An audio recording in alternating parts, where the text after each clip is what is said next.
मामला एक ही दिशा का है, किसका है? तो चालें कैसे बनेगी? सापेक्ष चाल,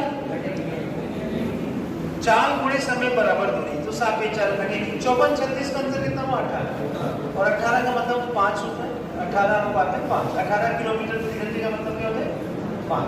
ये आप 18 गुणे 5/18 करो, ये कुल मिलाकर ये 5 ही है। यही तो सिखाएंगे। ये 54 में 36 घटाया कितना है? 18, 18 में 5/18 गुणा किया, 5/18 का क्यों किया? चूंकि ये किलोमीटर आया, किलोमीटर प्रति घंटे को मीटर बताना है, छोटी चीज बताना है, तो छोटा वाला ऊपर।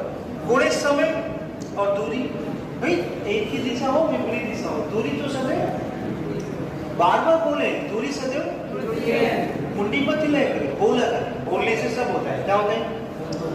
दूरी सदैव जुड़ती है और चालें विपरीत दिशा में जुड़ती है, और एक ही दिशा में बार बार बोले ताकि दूर तक याद रहे। तो दूरी तो जुड़ जाएगी, कितनी हो जाएगी? समान लंबाई है 750 750, कितनी हो जाएगी? तो यार ये 5 18 से 18 कर लिया, 5 कहाँ चला जाए? यार जरूरत नहीं, 5 दिया, समय बराबर क्या हो जाएगा? 300 और किसमें? सेकंड में। 60 का भाग दे देंगे, 6 पंचे 30, 5, ठीक है ना? कि दो गाड़ियां हैं जिनकी चालें 90 और 72 किलोमीटर प्रति घंटा है, एक ही दिशा में गतिमान है, लंबाई 1000 मीटर और 1200 मीटर। लेकिन इस बार 1000 मीटर लंबी ट्रेन में एक व्यक्ति बैठा है, क्या बैठा है? और यह व्यक्ति दूसरी ट्रेन को कितनी देर तक देख पाएगा? कौन? व्यक्ति, ठीक है ना? अच्छा एक बात बताओ, व्यक्ति कहाँ बैठा है? तो ट्रेन तो गतिमान है, तो हम ये भी मानेंगे कि व्यक्ति भी। तो व्यक्ति जिस ट्रेन में बैठा है उसकी लंबाई से कोई मतलब है क्या? क्योंकि हम भी कोई ट्रेन में बैठे थे, हमें मालूम नहीं था हमारी ट्रेन कितनी लंबी है। हम देखेंगे तो किसको देखेंगे? सामने वाली ट्रेन को। किसको देखेंगे? तो अब चूंकि सापेक्षता दूसरी ट्रेन 1200 मीटर लंबी को और इस आदमी की, किसकी?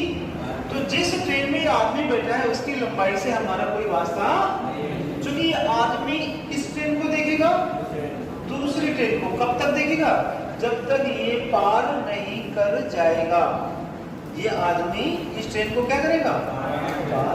तो अब ट्रेन पार नहीं कर रही, ये आदमी पार कर रहा है। अब आदमी गतिमान है, क्योंकि आदमी ट्रेन में बैठा है, ट्रेन भी गतिमान।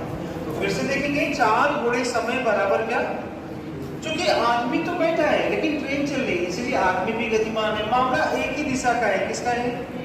सवाल में दिया है एक ही दिशा का है, तो एक ही दिशा में तो चालें घट जाती है। देखो 90 72 का अंतर कितना हुआ? 18 किलोमीटर प्रति घंटा, 18 का मतलब 5, तो चाहे 18 लिखो या 18 गुणे 5/18 लिखो, कुल मिला के 5 मीटर। कितने समय तक देख पाएगा?